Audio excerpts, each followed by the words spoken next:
In the name of the Father, and of the Son, and of the Holy Spirit. Amen. The grace of our Lord Jesus Christ, and the love of God, and the communion of the Holy Spirit be with you all. And with your spirit. Good morning, everyone. Good morning, Father. Every day, God is fulfilling His promise to us. Because every day, God is choosing to love us, to forgive us, and to bless us. But for the many times that we fail to trust Him and to believe Him, let us first pause for a while. And with humility, with the Blessed Mother, we beg the Lord for pardon and strength for all the sins that we have done.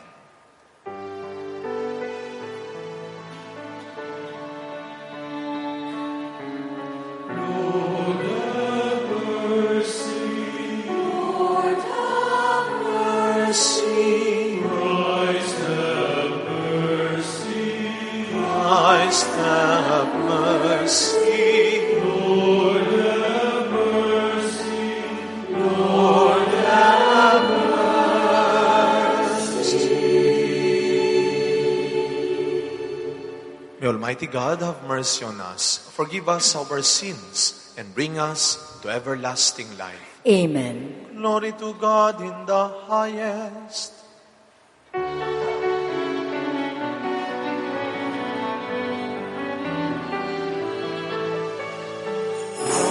to God, glory to God, glory to God in the highest, and on earth peace on earth, peace to people of good will.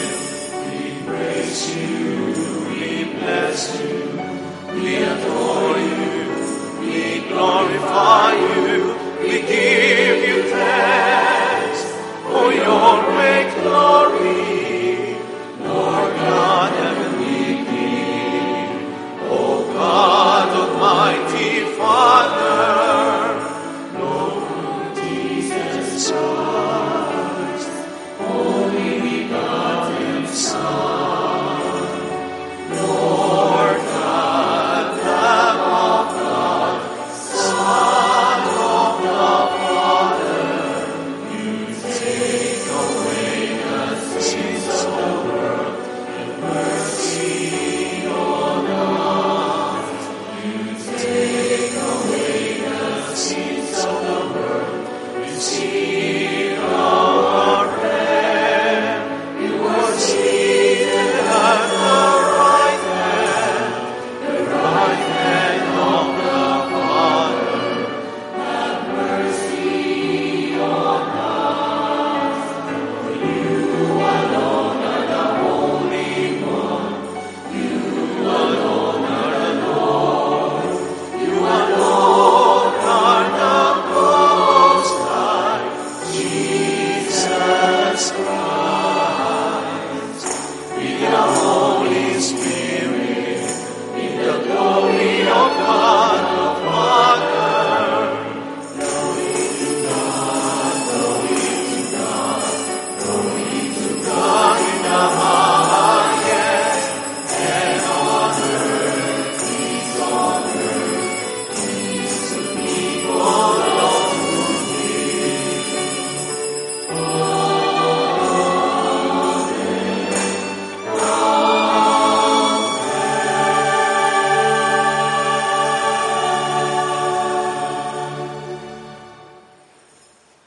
Let us pray. Grant us, O Lord, we pray, that the course of our world may be directed by your peaceful rule, and that your church may rejoice, untroubled in her devotion. Through our Lord Jesus Christ, your Son, who lives and reigns with you in the unity of the Holy Spirit, one God, forever and ever. Amen. Please be seated for the liturgy of the Word. The prophet Isaiah tells his people never to lose hope, and instead have faith in Yahweh amidst their hardship and misery. Our first reading. A reading from the book of the prophet Isaiah. Zion said, The Lord has forsaken me. My Lord has forgotten me. Can a mother forget her infant, be without tenderness for the child of her womb? Even should she forget, I will never forget you. The word of the Lord. Thanks be to God.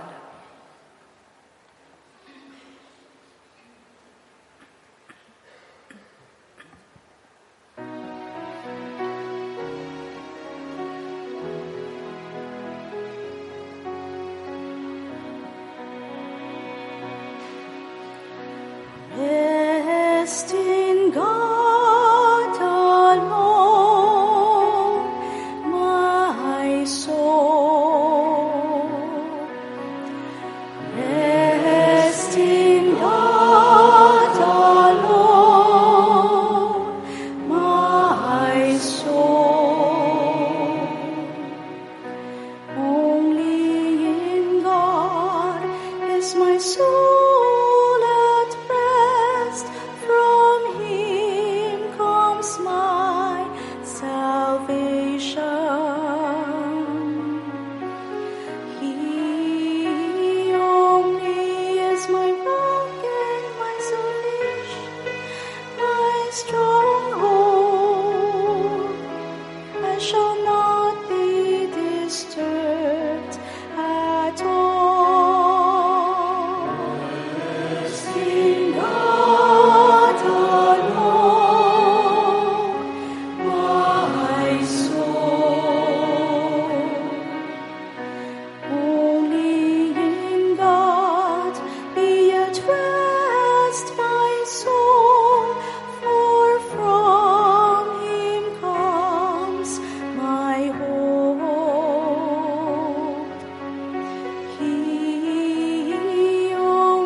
Paul lives out his mission as Christ's servant and steward of the mysteries of God.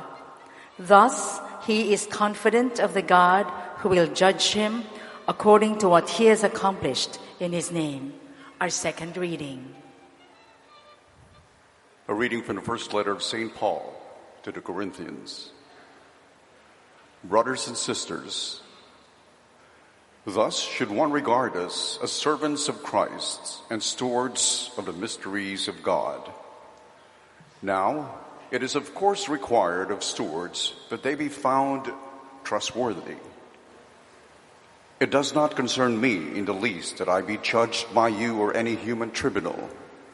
I do not even pass judgment on myself.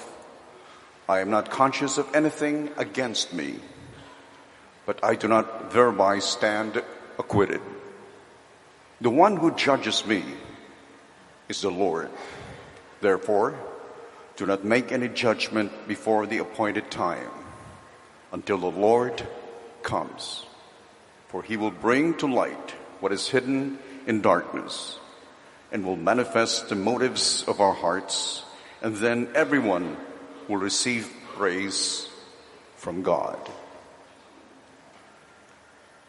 The word of the Lord. Thanks be to God. Please rise to give glory and honor to the Holy Gospel.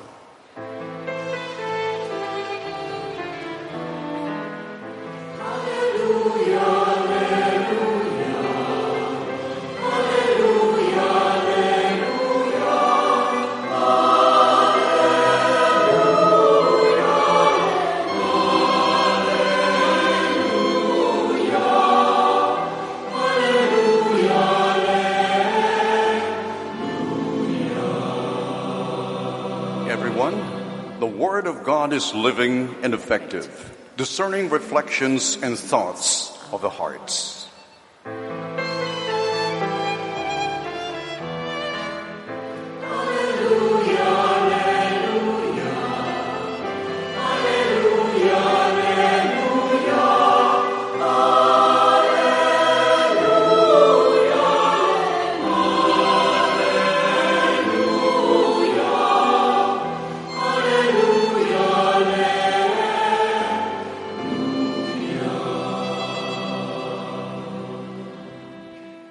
The Lord be with you. And with your spirit. A reading from the Holy Gospel according to Matthew.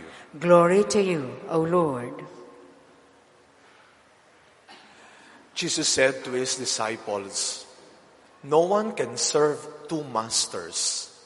He will either hate one and love the other, or be devoted to one and despise the other. You cannot serve God and Mammon. Therefore, I tell you, do not worry about your life, what you will eat or drink, or about your body, what you will wear. Is not life more than food, and the body more than clothing? Look at the birds in the sky. They do not sow or reap. They gather nothing into barns, yet your heavenly Father feeds them. Are not you more important than they? Can any of you, by worrying, add a single moment to your lifespan? Why are you anxious about clothes? Learn from the way the wild flowers grow. They do not work or spin. But I tell you, not even Solomon, in all his splendor, was clothed like one of them. If God so clothes the grass of the field, which grows today and is thrown into the oven tomorrow, will he not much more provide for you, O you of little faith? So do not worry and say, what are we to eat? Or what are we to drink? Or what are we to wear? All these things the pagans seek. Your heavenly Father knows that you need them all. But seek first the kingdom of God and His righteousness, and all these things will be given you besides. Do not worry about tomorrow. Tomorrow will take care of itself. Sufficient for a day is its own evil." My dear friends, the Gospel of the Lord. Praise to you, Lord Jesus Christ. Please be seated. Good morning again, everyone. And let us greet one another, good morning. This will be the last Sunday for ordinary time because next Sunday will be first Sunday of Lent. Ang bilis po ng panahon, ano? Tapos na po kagad ang February.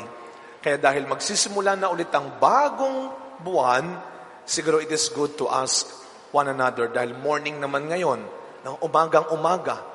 Kaya tanungin natin yung mga katabi natin, anong kailangan mo? Sabi niya, meron ka ba? Tinatanong mo ako. Are you sure, no? Anong kailangan mo? You know, my dear friends, one reality of life, that lahat naman po tayo everyday ay may kailangan sa buhay. Every day we face all our needs in life. Bata, matanda, mahirap, mayaman, may sakit, malusog. We all need something in this life. Kaya tayo nagsisimba pa rin eh. Kaya naman tayo bumabalik pa rin sa Kanya. Kasi kahit wala pa at hindi pa, naniniwala tayo na may makukuha tayo. Amen? That is faith.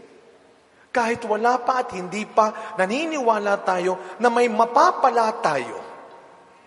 Yung ibig sabihin ng mapapala ay galing din siguro sa salitang pagpapala, which means blessing. Kaya siguro sa araw na ito, simulan ulit natin ng araw na ito bago mag-Lunes ulit bukas. Can you please say ng malakas, God will bless me today. Sana hindi nyo lang sinabi. Sana pinaniwalaan ninyo. Do you believe that God will bless you today? Pumalakpak ang mga naniniwalang sila ay pagpapalain ng Diyos. Wow. But the question is, what blessing do you want for today? Ano ba ang blessing na iniintay mo pa rin hanggang ngayon? You know, last week, I gave a retreat sa mga personnel sa Columban College sa Olongapo. Yung binigyan ko po yung mga personnel nila. Then at the beginning of the retreat, I asked them, what do you expect in this retreat? Of course, ang sabi ng iba, sana maging close pa kami, sana lumalim pa yung understanding ko sa sarili, sana masarap ang pagkain, no? Pero alam niyo, marami sa kanila ang sagot nila, what do they expect sa retreat? Sana makapagpahinga kami. Makapagpahinga. And then I just remember yung aming servant leader sa isang chapel. You know, ang mga servants natin, lalo na sa simbahan, every Sunday, hindi lang naman isa ang pinaglilingkuran yan. Kaya we really thank all our church servants for giving yourself, for serving in the church. Kaya hindi rin po madali, no? Kaya wag po sana tayong magagalit din doon sa mga servants natin kapag medyo binibigyan tayo ng guidance. Yung aming church servant, after niya mag-serve, sabi niya, siguro nakailang misa na, sabi niya, nakakapagod. Pagod na ako, sabi niya. Gusto ko muna magpahinga. Gusto ko magpahinga. That was her words. Alam niyo po, after ilang days, namatay siya. Namatay. Kaya kayo po, mag-iingat kayo sa mga sinasabi ninyo. Nakikinig ang Diyos talaga. Mukhang pinagpahinga na. Yun nga lang, pang matagalan na. Kaya niyo po, siyempre nalungkot kami hanggang sa nailibing siya. Tapos nung nagmisa ulit ako doon sa chapel, pagtapos ng misa, nandun yung mga kasama niya, no? Tinanong ko yung isa, sister, pagod ka na ba? Ay, hindi po, Father, hindi po. Sabi niya, ang bilis na sumagot, hindi po, Father. Kayo po ba, pag tinanong ko ngayon, pagod na ba kayo? Takot tuloy kayo. Pero, do not be afraid. Pare-pareho po tayo napapagod. At normal lang na mapagod tayo. Kaya nga in our first reading, when the people of God ay itinapon sa Babylonia, parang napagod na silang maniwala kay Yahweh. Nung sila itinapon sa Babylonia, parang napagod na silang magtiwala kay Yahweh. Parang tayo kung minsan, kapag tayo po ay nauubusan na, nawawalan na, kapag tayo po ay nilagay sa isang sitwasyon na hindi natin gusto, feeling natin, pinabayaan niya tayo. Feeling natin, kinalimutan niya tayo.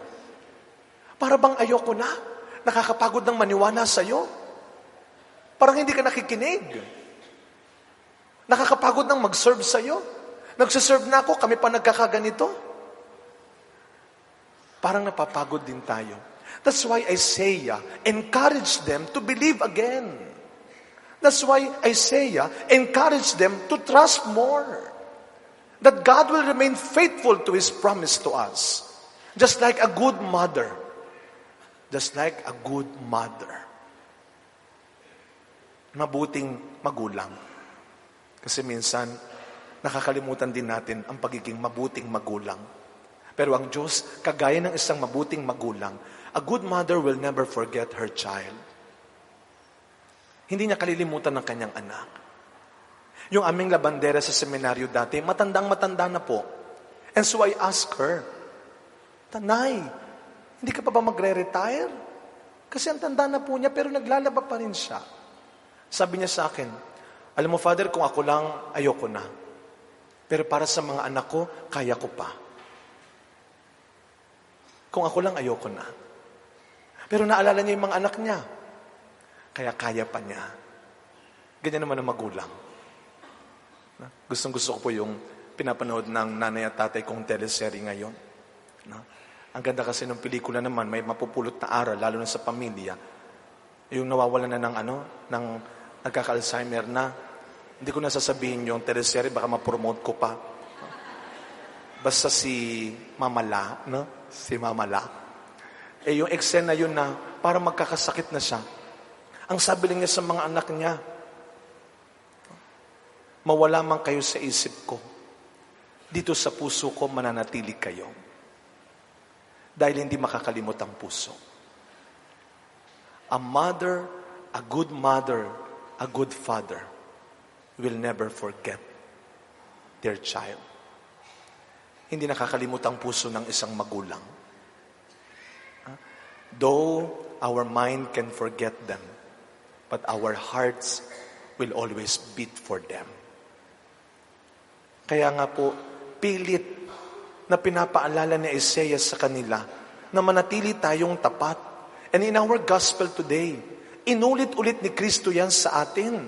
Yung paalala ni Isaiah sa kanila, inulit ni Kristo sa mga tao at sa ating lahat ngayon. Ngayong tayo na mabilis mapagod, ngayong tayo na madali tayo magreklamo sa mga pangangailangan natin sa buhay, inulit ni Kristo, huwag kayong matakot. Huwag kayong mag-alala sa buhay din. Huwag sobra-sobra. Mahalaga na tayo po ay nagsisikap magkaroon ng magandang buhay, maging mabuting tao, magkaroon ng masayang buhay. Wala pong masama doon. Pero wag to the point na para bang takot na tayo. At tayo po ay pinahihina na at pinipigilan na ng mga alalahanin natin sa buhay. Sabi ni Kristo, tingnan ninyo mga ibon, look at the birds in the sky. Hindi sila nagtatrabaho pero nakakakain sila. Tingnan niyo yung mga magagandang halaman. Do not worry about your food, your drinks, your clothes. You know, God is not just a creator, but God is a good provider. Hindi naman after niyang nilikha ang mundo at ang tao, pinabayaan na niya. No. He remained faithful to His love for us. That's why every day, binibigay ng Diyos ang sapat at dapat na kailangan mo sa buhay. God is faithful to us. Kaya nga, ang pakiusap lang niya, sana ikaw rin, manatili kang tapat sa akin. Just like Paul and just like Apollos in our second reading. They remain faithful to God. They remain faithful to Jesus. Sa kabila ng mga ginagawa sa kanila, iniinsulto sila, hinuhusgahan sila, pero sabi nila, no. We believe in the words of Jesus, that He will protect us. As I always say, wala naman tinawag ang Diyos na pinabayaan niya. Kapag tinawag niya po tayo, huwag po tayong matakot. Just remain with Him and in Him. Kaya nga sabi sa gospel, more than anything and anyone else, we should desire for God in our life. Seek first God's kingdom. Manatili tayo sa Kanya. Kaya sabi ni Jesus, you cannot serve both God and Mammon. Hindi ka pwedeng maglingkod sa dalawang Panginoon. Hindi pwedeng naglilingkod. And at the same time, tayo po ay nabubuhay sa kasalanan. Hindi pwedeng maganda ang buhay, pero masama naman ang sinasabi natin. Hindi po pwedeng maganda ang kalusugan, pero puno naman ng galit ang kalooban. Hindi po pwedeng maganda ang trabaho, pero madamot naman ang puso. Hindi pwedeng Diyos at kasalanan. It is Diyos o kasalanan. Mamimili tayo. Hindi pwedeng sabay. Kasi yan din ang pinagmumulan kung bakit tayo sobrang natatakot minsan sa buhay. Pinagsasabay natin ang Diyos at ang kasalanan. Hindi na natin alam kung anong uunahin natin. Hindi natin alam kung ano ang bibitawan natin. Pera o pamilya. Bisyo mo o kalusugan mo? Luho mo o pangarap ng pamilya mo? Ano ba ang mas kinakatakutan natin? Mawalan ka ng pera o pamilya? Mawalan ka ng bisyo o mawalan ka ng kalusugan mo? Nung pong bata kami, lumaki tayo doon sa larong yoyo. Yoyo. Pero itong mga kabataan ngayon, pagkausap ko yung mga youth namin, meron silang laging sinasabi, pag nagsisharing kami, YOLO. Ano yung YOLO? YOLO. Y-O-L-O. You only live once. You only live once. Pero matagal na yun eh. Kinakanta pa nga po natin yan eh. Minsan lamang tayo daraan sa daigdig na ito. Totoo po yun. Hindi pa huli ang lahat. Tapos na po yung kahapon. Sana natuto na po tayo. Hindi tayo sigurado sa magiging bukas. Dapat maging handa lang tayo lagi. Ang gusto ni Lord, huwag nating kalimutan at pabayaan kung ano man at kung sino man ang meron pa tayo ngayon. Do not forget to love, to value the things and the people that you still have now. Iba yung sa kahapon. At baka bukas hindi na maulit yan. As we continue this celebration, God is inviting us to choose. And when we choose the now. To live now, to love now, and to believe now. Mabuhay tayo ng tapat sa Diyos, na nagsisika pa rin tayong piliin ang mabuti at tama, at huwag tayong matakot na mabuhay ng tama, malaya, at maligaya ngayon. Just like the promise of Jesus, God will never forget His promise to you. Just live your life one at a time. Believe and live, because blessings will surely come. Araw-araw, hindi lang ngayon. We always believe that God will bless us. Amen. Let us all stand, and together we will profess our faith. I believe in one God, the Father Almighty, maker of heaven and earth, of all things visible and invisible. I believe in one Lord, Jesus Christ, the only begotten Son of God, born of the Father before all ages, God from God, light from light, true God from true God, begotten, not made, consubstantial with the Father. Through Him all things were made. For us men and for our salvation, He came down from heaven, and by the Holy Spirit was incarnate of the Virgin Mary and became man. For our sake He was crucified under Pontius Pilate. He suffered death and was buried, and rose again on the third day in accordance with the Scriptures. He ascended into heaven and is seated at the right hand of the Father. He will come again in glory to judge the living and the dead, and His kingdom will have no end. I believe in the Holy Spirit, the Lord, the giver of life, who proceeds from the Father and the Son, who with the Father and the Son is adored and glorified, who has spoken through the prophets. I believe in one holy, Catholic, and Apostolic Church.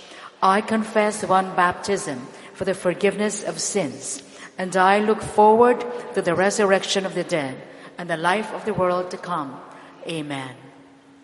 Let us pray to the Father to grant us an unwavering faith so that we may confidently face life's burdens and challenges.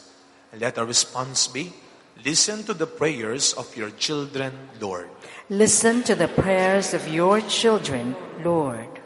That the Church and all her leaders may have the faith like that of Christ, who offered Himself completely and lovingly to the Father. We pray. Listen to the prayers of your children, Lord. That people may regain their trust in their political leaders, who must lead the nation to progress and peace in our land. We pray. Listen to the prayers of your children, Lord. That families may live in faithfulness and unity, avoid greed and indifference, and learn to be generous and forgiving to its members and other families. We pray Listen to the prayers of your children, Lord.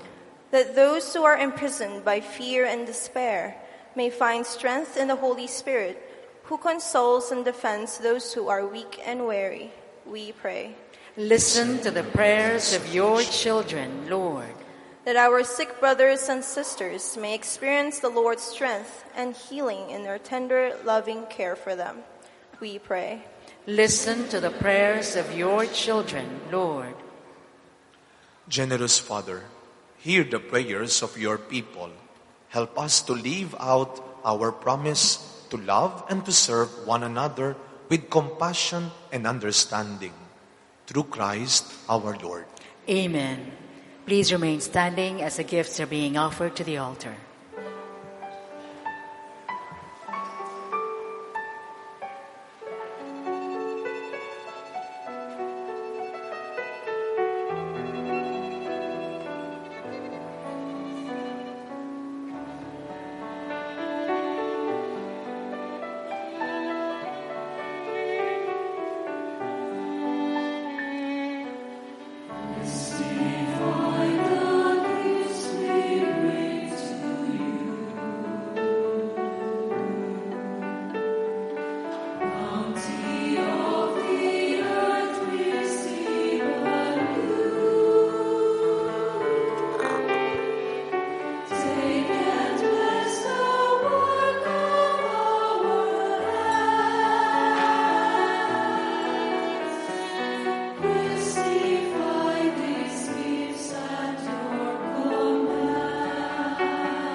Please rise.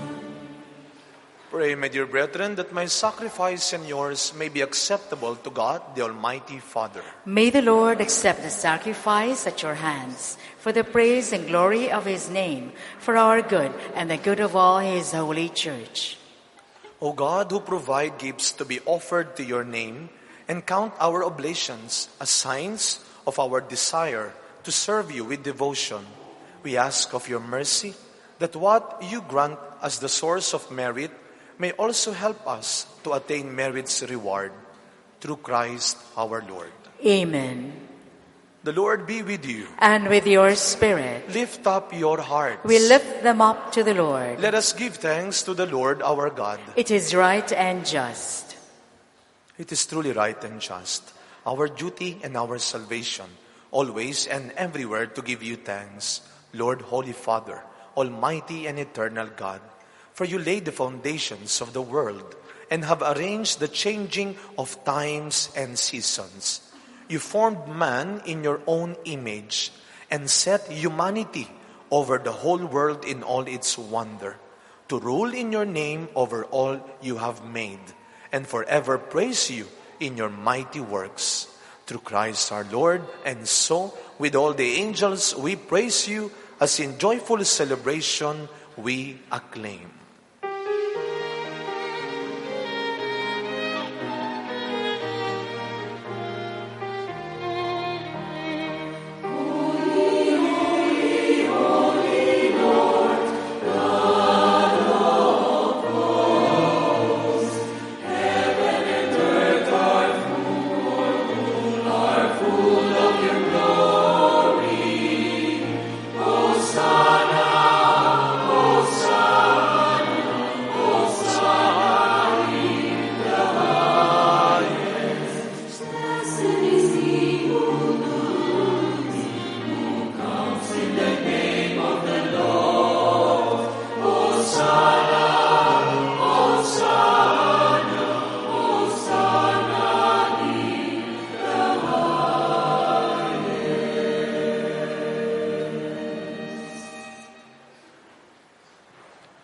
You are indeed holy, O Lord, the fount of all holiness.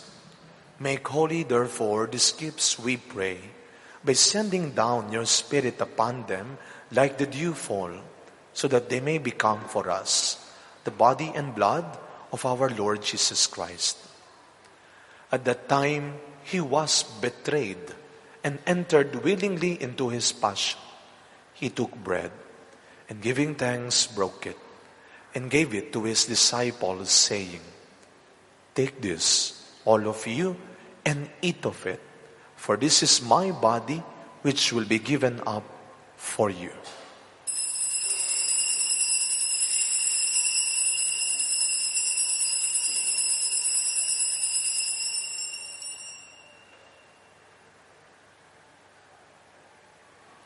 In a similar way, when supper was ended, he took the chalice, and once more giving thanks, he gave it to his disciples, saying, "Take this, all of you, and drink from it.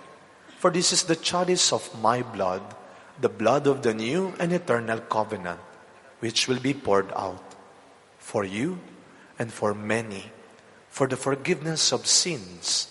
Do this in memory of me."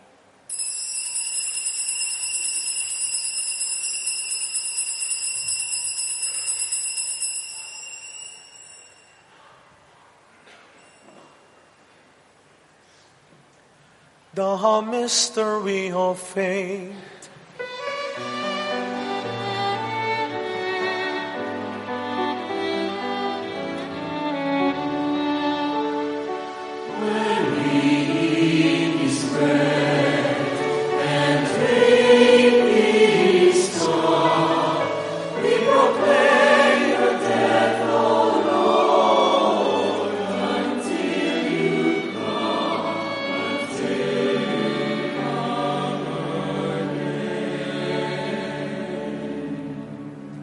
Therefore, as we celebrate the memorial of his death and resurrection, we offer you, Lord, the bread of life and the chalice of salvation, giving thanks that you have held us worthy to be in your presence and minister to you.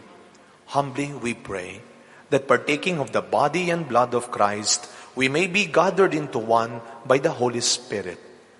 Remember, Lord, your church is spread throughout the world, and bring her to the fullness of charity, together with Francis, our Pope, Luis Antonio, our Archbishop, Broderick, his auxiliary bishop, and all the clergy. Remember also our brothers and sisters who have fallen asleep in the hope of the resurrection, and all who have died in your mercy. Welcome them into the light of your face. Have mercy on us all, we pray, that we, the Blessed Virgin Mary, Mother of God, with Blessed Joseph, her spouse, with the blessed apostles, Padre Pio, Mother Teresa of Calcutta, and all the saints who have pleased you throughout the ages, we may merit to be co-heirs to eternal life, and may praise and glorify you through your Son, Jesus Christ. Sa pamamagitan ni Kristo, kasama niya at sa Kanya, ang lahat ng parangal at papuri ay sa iyo, Diyos Amang makapangyarihan, kasama ng Espiritu Santo, magpasawalang hanggan.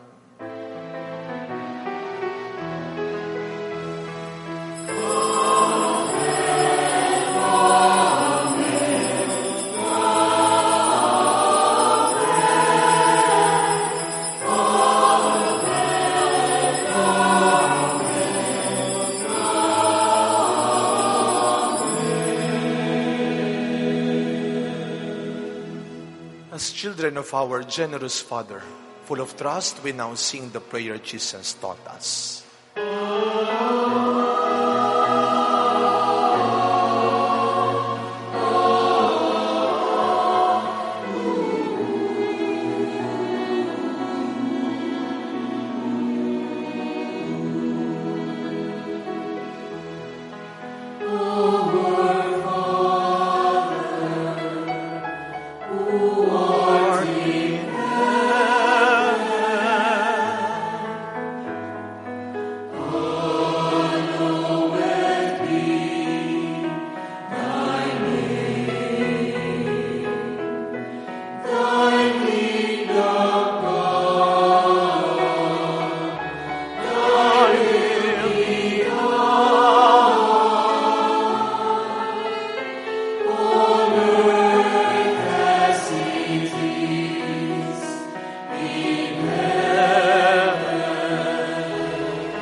Deliver us, Lord, we pray, from every evil. Graciously grant peace in our days, that by the help of your mercy, we may be always free from sin and safe from all useless distress, fears, and anxieties, as we await the blessed hope and the coming of our Savior, Jesus Christ. For the kingdom and the power and the glory are yours, now and forever. Lord Jesus Christ, who said to your apostles, "Peace I leave you, my peace I give you. Look not on our many sins, but on the faith of your church, and graciously grant her peace and unity in accordance with your will, who live and reign forever and ever." Amen. The peace of our Lord be with you always. And with your spirit. Every day we believe that graces will come and miracles will happen. With a smile, let us offer each other the sign of peace. Peace be with you po.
Look at our Lord Jesus Christ. He is your divine healer, your great provider, the Lamb of God who takes away the sins of the world. Blessed are those called to the supper of the Lamb. Lord, I am not worthy that you should enter under my roof, but only say the word, and my soul shall be healed.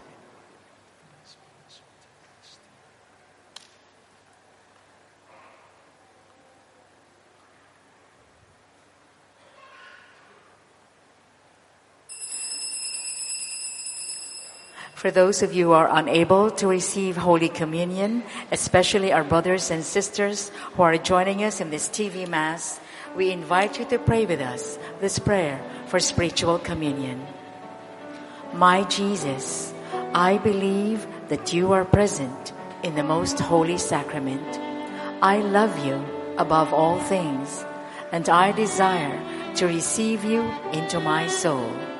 Since I cannot at this moment receive you sacramentally, come at least spiritually into my heart.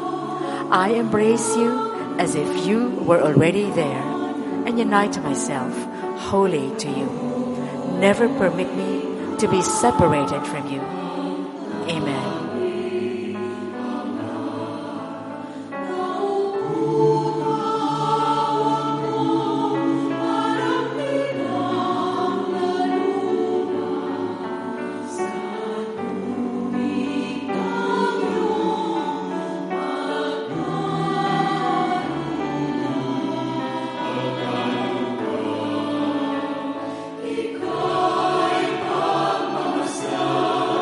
Son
Please rise.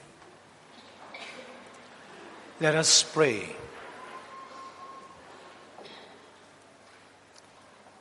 Nourished by your saving gifts, we beseech your mercy, Lord, that by this same sacrament with which you feed us in the present age, you may make us partakers of life eternal. Through Christ our Lord. Amen. This coming Lenten season, let us continue to increase our faith, to strengthen our hope, and to deepen our love for Jesus. Huwag tayong matakot. Pag tinawag niya tayo na unahin siya, unahin natin siya at wala nang iba. Dahil walang tinawag ang Diyos na pinabayaan niya. The Lord be with you. And with your spirit. Bow your heads and pray for God's healing and blessing. Lord Jesus Christ, I ask you to bless my brothers and sisters. I pray for them, O Lord. Heal them. Protect them. Save them. Heal them, Lord, from all the physical illness that they are having now. Heal them, Lord, from the spiritual dryness that they are experiencing now. Heal them, Lord, and give them, Lord, the strength that they need every day. Keep them safe, O Lord, especially these children, from all the evil and illness. Send forth your Holy Spirit upon them, O Lord, that they may continue to believe in you, to hope in you, and to trust in you. Forgive us, Lord. Heal us from our sinfulness, from all the useless fears and worries in our life. And Lord, please, make us an instrument of hope, peace, and love. And may Almighty God bless you and your families. In the name of the Father, and of the Son, and of the Holy Spirit. Amen. Our Eucharist has been offered. We go in peace to love and to trust the Lord. Thanks be to God.